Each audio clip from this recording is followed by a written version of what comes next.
နီဟောတလုံးနဲ့ပဲမြေနှုတ်ဆက်နေတော့လားဒီနေ့မှာတော့ beginner တီးထားတဲ့ Chinese greeting နာကိုလေ့လာကြည့်အောင်နောက်ဆုံးတစ်ခုတော့လူတော်တော်များများမာတယ်လို့သူတီးထားရပါမယ်အကြောင်းဟော我叫宣明欢迎回到浪尾宣明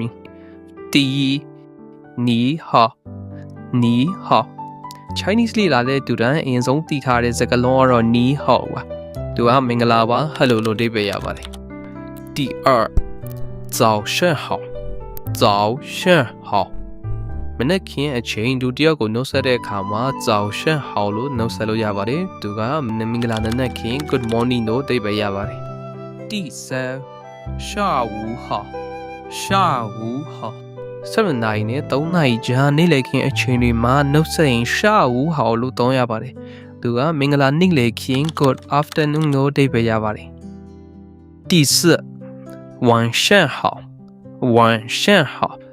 နေ့နေ့ခင်းအချိန်ကစပြီးညအချိန်ဒီလူတယောက်ကိုနှုတ်ဆက်တဲ့အခါမှာ晚上好ကိုသုံးရပါတယ်သူကမင်္ဂလာညနေခင်း good evening လို့အဓိပ္ပာယ်ရပါတယ်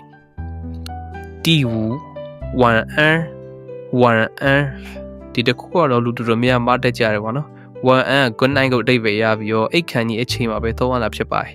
ညဘက်လူတယောက်ကိုခုမှတွေ့လို့နှုတ်ဆက်တာမျိုးဆိုရင်晚上好လို့ကနှုတ်ဆက်ရပါတယ်晚安မဟုတ်ပါဘူးနော်ကဲဒီဗီဒီယိုလေးကိုဘယ်ချိန်မှာကြည့်နေရလဲကိုကြည့်တဲ့အချိန်နဲ့ကိုက်ညီတဲ့နှုတ်ဆက်နေတစ်ခုခုကို comment ထဲမှာရေးခဲ့လို့ရပါတယ်နောက်ဗီဒီယိုမှာပြန်တွေ့ပါမယ် bye bye